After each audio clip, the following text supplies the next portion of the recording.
Good morning. Thank you so much for joining us for Sunday School at To God Be the Glory Ministry. We are located at 1313 Capsule Mine Road in Charlotte, North Carolina, and you can visit us at our website at www.tgbtgm.org. Our PayPal button is on there as well. You can give to us through our Givelify app by searching for To God Be the Glory Ministry, located once again at 1313 Capsule Mine Road in Charlotte, North Carolina. I encourage you, if you are enjoying the Sunday School videos, feel free to give us an offering on there. And we're going to continue with Casket Empty for Sunday School. Remember, it stands for Creation, Abraham, Sinai, Kingdom, Exile, Temple, Expectation, Messiah, Pentecost, Teaching, and Yet to Come. And the purpose of Casket Empty is to tell the one story of redemption from Genesis to Revelation. From Sinai, we get Kingdom.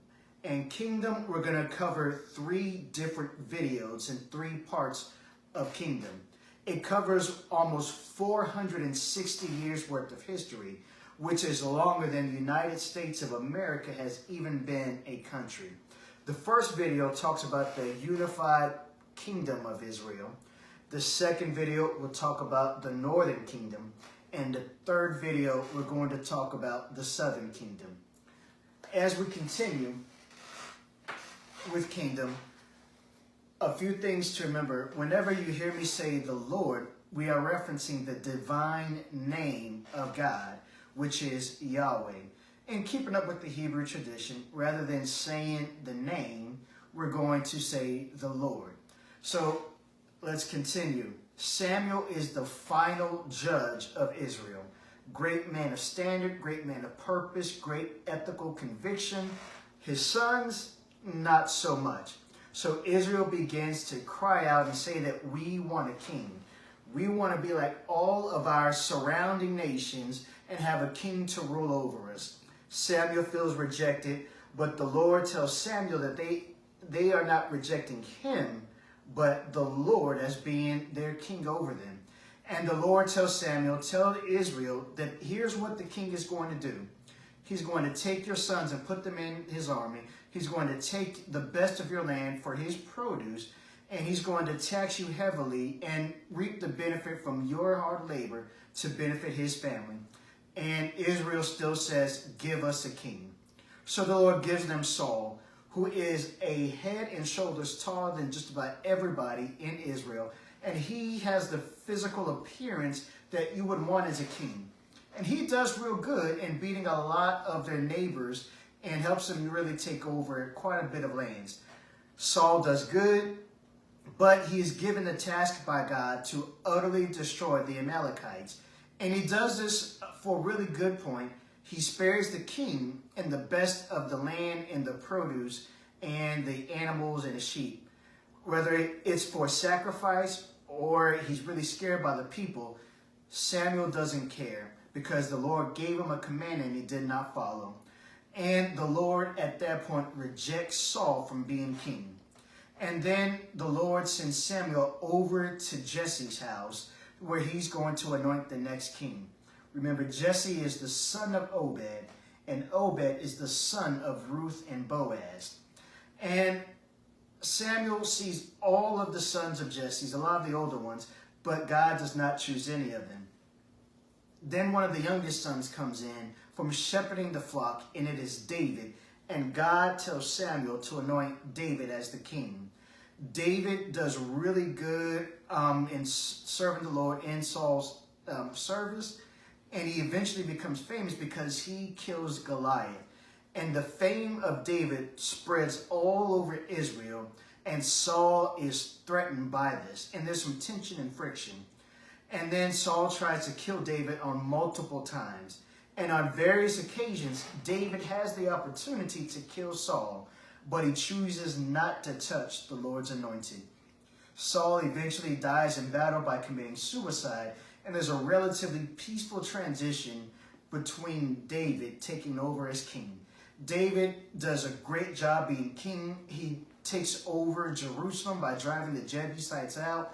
He sets up Jerusalem as the capital of Israel. The Ark of the Covenant comes back. He worships and he prays and he adores God, and he is the warrior king. And God makes a pact with David. And he says, you will always have a descendant on the throne of Israel. And this is known as the Davidic covenant. And David does a great job loving and worshiping God, writes a lot of psalms, and he is known as the king after God's own heart. But one day David sees Bathsheba, who is married to Uriah, and he commits adultery with her, finds out she's pregnant, and tries to have Uriah sleep with her to cover it up. When Uriah does not sleep with her, but feels solidarity with his brothers and does not want to do such a thing while war is going on, David then has him killed, and this greatly displeases God. God sends judgment upon David. He tells him the child that they have is going to pass away, and there's always going to be sword, which meaning war, in David's household. But David is not rejected as being king because David repents. And then David and Bathsheba, they have another son named Solomon. Eventually, Solomon then becomes king. And Solomon is wise above his years. And he is visited by God. And he is asked by God, what would you have for me to do for you? And Solomon says, let me have wisdom so that I can rule this nation of Israel, your people, and under the shadow of my father David. And God is so impressed, he gives it to him and also gives him a lot of wealth and riches. And the wisdom of Solomon spreads throughout the land, even south of Egypt, down into Cush, where the queen of Sheba comes and visits him. But there's a price that comes with this. And Solomon has a lot of marriages with foreign women that eventually drives him away from God. Before this happens, Solomon does the biggest thing that ever is accomplished in Israel, and he builds the temple of God. And this is an absolutely beautiful thing. And God comes down and fills this whole place with his presence.